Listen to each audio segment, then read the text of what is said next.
अस्सलाम वालेकुम दोस्तों, मेरा नाम डॉक्टर अली असगर है और आज की इस वीडियो में हम first year physics chapter number 2 kinematics के लेक्चर नंबर 23 को डिस्कस करने जा रहे हैं, जिसमें आज हम समझने जाएंगे basic concept of projectile motion.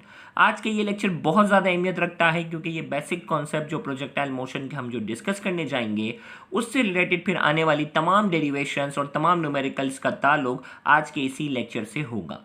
तो आज के इस लेक्चर को शुरू करने से पहले एज यूजुअल आपसे रिक्वेस्ट करेंगे कि अगर आपने अब तक हमारे इस चैनल को सब्सक्राइब नहीं किया जो कि सन बोर्ड टीचिंग के नाम से है, तो काइंडली आज ही आप हमारे इस चैनल को सब्सक्राइब करें और साथ ही साथ बेल आइकन को लाजमी क्लिक करें ताकि हमारी अपलोड करदा तमाम इंपॉर्टेंट वीडियोस की नोटिफिकेशन भी आपको रिसीव हो सके। तो आइए हम स्टार्ट करते हैं प्रोजेक्टाइल मोशन। सबसे पहले हम बात करेंगे definition. When the body moves in the gravitational field with to velocities, जब भी कोई बॉडी ग्रेविटेशनल फील्ड में दो वेलोसिटी के साथ मूव करेगी, constant horizontal velocity and variable vertical velocity, against the air resistance the body is said to be projectile body and this motion is known as projectile motion। अब देखिए भाई, इससे पहले अब तक हमने जो भी पढ़ा ना, अगर कोई ऑब्जेक्ट, गौर से सुनिएगा, इससे पहले लेक्चर में हमने पढ़ा ना, अगर कोई ऑब्जेक्ट हॉरिजॉन्टल मूव कर रहा था तो वो कंप्लीटली हॉरिजॉन्टल मूव कर रहा था, और अगर हमने किसी न्यूमेरिकल में बात की कि अगर कोई ऑब्जेक्ट वर्टिकल वाई एक्सिस पे मूव कर रहा था तो वाई एक्सिस पे ही मूव कर रहा था। लेकिन प्रोजेक्टाइल मोशन में क्या होगा कि अब बॉडी जो है वो हॉरिजॉन्टली भी एक ही वक्त में हॉरिजॉन्टल मोशन भी कर रही होगी और एक ही वक्त में क्या कर रही होगी, वो वर्टिकल मोशन भी क्या कर रही होगी, परफॉर्म कर रही होगी। यानी इसकी कितनी वेलोसिटी होंगी, दो।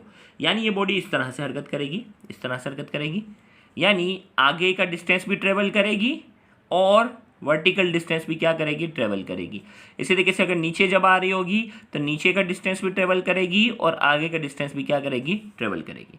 तो हमने कहा कि जब कोई बॉडी ग्रेविटेशनल फील्ड में दो वेलोसिटी के साथ मूव कर रही हो, एक हॉरिजॉन्टल वेलोसिटी के साथ, एक वर्टिकल वेलोसिटी के साथ, एक वर्टिकल वेलोसिटी के साथ, उस बॉडी को हम कहते हैं प्रोजेक्टाइल बॉडी। क्या कहते हैं उसे हम, प्रोजेक्टाइल बॉडी। और इस तरह की जो मोशन होती है उसे हम कहते हैं प्रोजेक्टाइल, इस तरह की मोशन को हम कहते हैं प्रोजेक्टाइल मोशन।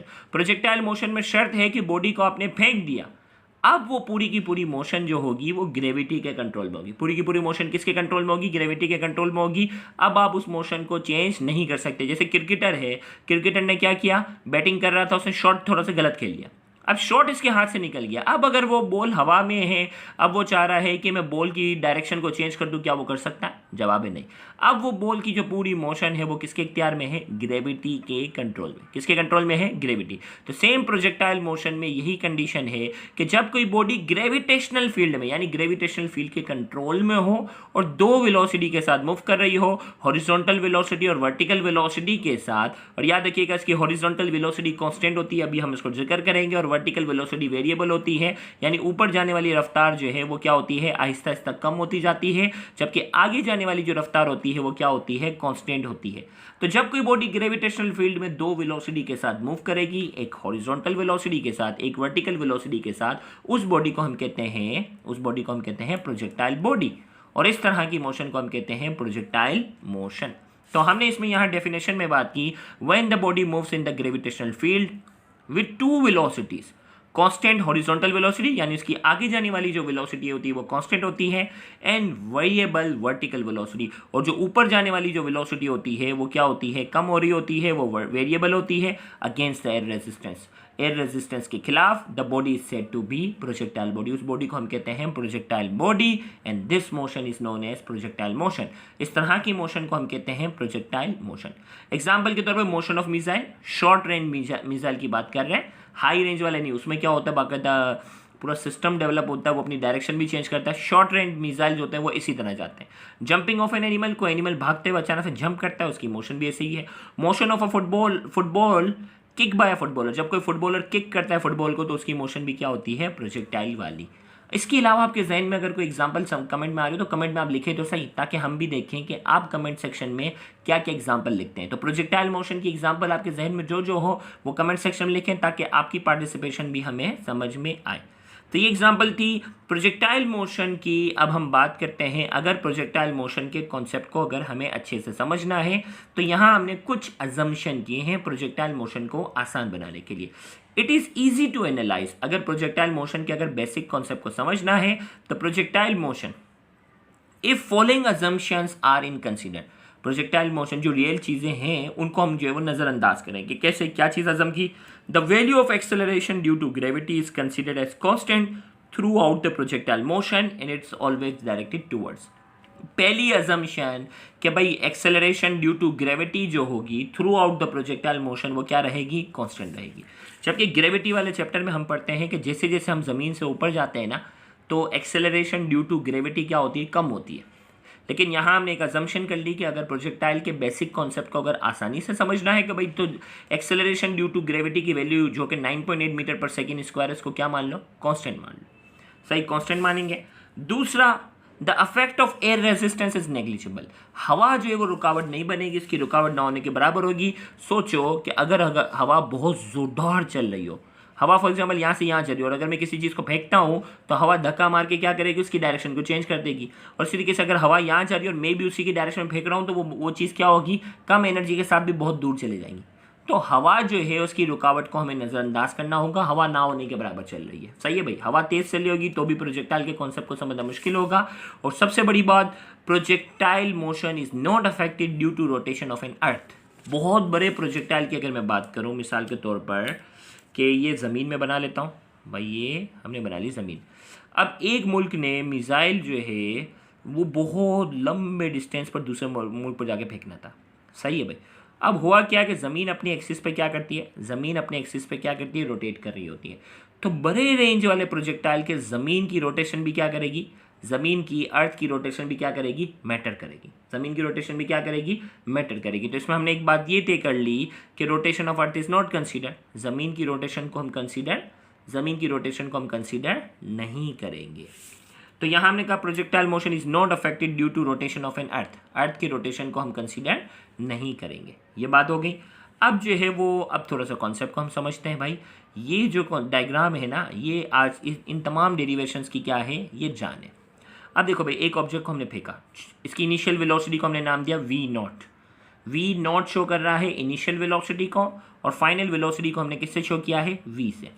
अब ये ऑब्जेक्ट जो है ये आगे की तरफ भी जा रहा है, ऊपर की तरफ भी जा रहा है। ये ऑब्जेक्ट क्या हो रहा है, आगे की तरफ भी जा रहा है, ऊपर की तरफ भी जा रहा है। तो हमने वेक्टर में पढ़ा था ना, रेजोल्यूशन ऑफ अ वेक्टर, जब कोई वेक्टर एंगल बनाएगा उसको हम 200 में तोड़ देंगे। तो ये आगे भी जा रहा है और ऊपर भी जा रहा है, इसको 200 में तोड़ दिया। अब इसका जो आगे जाने वाला कंपोनेंट है यानी हॉरिजॉन्टल कंपोनेंट है उसे हमने नाम दे दिया v0x और ऊपर ले जाने वाला कंपोनेंट है वो क्या है, v0y। अब ये जो बॉल जाएगी ना इस तरह से पाथवे में जाएगी तो इसका हॉरिजॉन्टल कंपोनेंट ग्रेविटी के अगेंस्ट नहीं जा रहा, ग्रेविटी का अगेंस्ट नहीं जा रहा क्योंकि तो बिल्कुल हॉरिजॉन्टल डायरेक्शन में जा रहा है। और जो चीज़ ग्रेविटी के अगेंस्ट नहीं जाएगी, ग्रेविटी उसके खिलाफ रुकावट भी नहीं बनेगी।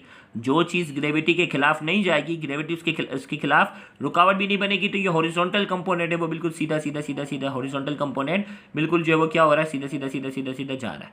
हॉरिजॉन्टल कंपोनेंट बिल्कुल सीधा सीधा जा रहा है तो ग्रेविटी उसके खिलाफ रुकावट भी नहीं बनेगी। तो हॉरिजॉन्टल कंपोनेंट बिल्कुल स्ट्रेट जा रहा है। ओके भाई, हॉरिजॉन्टल कंपोनेंट बिल्कुल स्ट्रेट जा रहा है, लिहाजा इसके खिलाफ ग्रेविटी रुकावट नहीं बनेगी। तो हॉरिजॉन्टल वेलोसिटी क्या रहेगी, कांस्टेंट। हॉरिजॉन्टल वेलोसिटी क्या रहती है, कांस्टेंट। इसीलिए डेफिनेशन में लिखा होता है with two velocity, constant horizontal velocity and variable vertical velocity.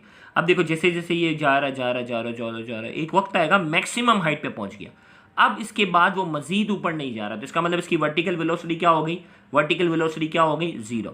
और उस वक्त जो इसकी हाइट होती है वो क्या कहलाती है, मैक्सिमम हाइट। मैक्सिमम हाइट जो प्रोजेक्टाइल की होती है उस पर वर्टिकल वेलोसिटी क्या होती है, 0, क्योंकि मजीद अब ऊपर नहीं जाना। अब आगे जाएगा तो इसकी वर्टिकल वेलोसिटी क्या हो जाएगी, माइनस में हो जाएगी। अब इसकी वर्टिकल वेलोसिटी जो होगी यहाँ मैक्सिमम हाइट के बाद क्या होगी, माइनस में आएगी। जबकि हॉरिजॉन्टल वेलोसिटी कांस्टेंट रहेगी, पूरी थ्रू आउट मोशन क्या रहेगी, कांस्टेंट रहेगी। फिर इसी तरीके से अगर किसी प्रोजेक्टाइल बॉडी को फेंका जाता है सेम लेवल से, सेम लेवल पर फेंका गया, गौर से सुनिएगा, सेम लेवल पर फेंका गया और सेम लेवल पर दोबारा आ गया तो वो कहलाता है हॉरिजॉन्टल रेंज। क्या कहलाता है, हॉरिजॉन्टल रेंज। मैं थोड़ा सा आपको समझा के भी बताता हूँ कि या तो ऊंचाई वाली साइड से ऊंचाई वाली साइड पे या ज़मीन से ज़मीन पर फेंका जाए। देखो भाई, रेंज के लिए शर्त है न्यूमेरिकल में कि ज़मीन से ज़मीन पर फेंका जाए, ये आर है, उसी लेवल पर दोबारा आ जाए तो ये हॉरिजॉन्टल रेंज है। या एक बिल्डिंग थी, उस बिल्डिंग से सेम लेवल वाली बिल्डिंग पर दोबारा फेंका गया वहाँ से, तो भी क्या है, ये आर है। लेकिन अगर किसी प्रोजेक्टाइल बॉडी को ज़मीन से ज़मीन से ऊंचाई भी फेंक दिया, बॉल फेंकी किसी की बालकनी में चलेंगी, तो अब ये हॉरिजॉन्टल डिस्टेंस है। क्या कहलाएगा ये? अब ये कहलाएगा हॉरिजॉन्टल डिस्टेंस कहलाएगा। लेकिन हॉरिजॉन्टल रेंज के लिए शर्त है कि सेम लेवल से दोबारा सेम लेवल पर आ जाए। ये था हमारे पास। तो यहाँ हमने इसमें डायग्राम में जो आर शो किया है, आर शो कर रहा है कि ये प्रोजेक्टाइल बॉडी फेंका गया। यहाँ इसकी हाइट, ये जहाँ इसकी वर्टिकल वेलोसिटी 0 हो गई थी वो इसकी मैक्सिमम हाइट थी। फिर ये जैसे ही आया तो इसकी फाइनल वेलोसिटी v थी, उसको भी 2 हिस्सों में तोड़ा। vy माइनस में है क्योंकि पहले ये इसकी डायरेक्शन अपवर्ड थी, तो अब अपोजिट डायरेक्शन हो गई, अपोजिट डायरेक्शन के लिए माइनस, जबकि vx अपनी जगह क्या रहा, कांस्टेंट रहा, वही सेम डायरेक्शन, वही सेम वेलोसिटी। तो ये यहाँ जैसे ही यहाँ मुकम्मल किया, यहाँ से लेकर यहाँ तक का फासला था r, और इसके बीच का जो भी रास्ता था, आर से पहले का जो भी रास्ता था, हमने कहा वो क्या है, एक्स। आर के लिए शर्त है कि सेम लेवल से सेम लेवल पर आया जाए, ये हॉरिजॉन्टल रेंज कहलाती है। और ये क्या था, एक्स। इसी तरीके से मैक्सिमम हाइट क्या थी, जहां वर्टिकल वेलोसिटी 0 हो जाए तो ये क्या है, मैक्सिमम हाइट है। लेकिन इससे पहले अगर कहीं का भी अगर वर्टिकल डिस्टेंस लेंगे तो ये कहलाएगा वर्टिकल डिस्टेंस। मिसाल के तौर पर एक बॉल थी, देखें भाई, एक बॉल थी जो यहाँ तक मैक्सिमम हाइट पे जा सकती थी, लेकिन बीच में क्या आ गई, बिल्डिंग आ गई, और बीच में बालकनी आती है ना। क्रिकेट खेलते हैं तो क्या हो जाती है, क्रिकेट हम जब खेलते हैं तो किसी की बालकनी में बॉल चली जाती है, तो हमने जोर से शॉट मारा, उस शॉट में सलाहियत थी कि ये इस ऊंचाई पे जाती है, लेकिन दरमियान में बिल्डिंग आ गई और किसी की बालकनी में चली गई। तो इसका मतलब ये इसकी मैक्सिमम हाइट तो नहीं है, मैक्सिमम हाइट तो ये थी। तो यहाँ से लेकर यहाँ तक का जो भी फासला था, ये इसके कहलाएगा वर्टिकल डिस्टेंस। क्या कहलाएगा, वर्टिकल डिस्टेंस। तो हम जो आगे आने वाले लेक्चर में जो डिस्कस करेंगे वो हॉरिजॉन्टल रेंज की डेरिवेशन डिस्कस करेंगे, हॉरिजॉन्टल डिस्टेंस की करेंगे, वर्टिकल डिस्टेंस की करेंगे, मैक्सिमम हाइट की करेंगे। ये सारी डेरिवेशन आगे जाके हमें करनी है, तो इस डायग्राम का ये कॉन्सेप्ट आपको अच्छे से मालूम होना चाहिए। तो ये था बेसिक कॉन्सेप्ट। इंशाल्लाह नेक्स्ट लेक्चर के अंदर हम जो डेरिवेशन करने जा रहे हैं उसको भी देखना मत भूलिएगा। Thank you very much. अल्लाह हाफिज़।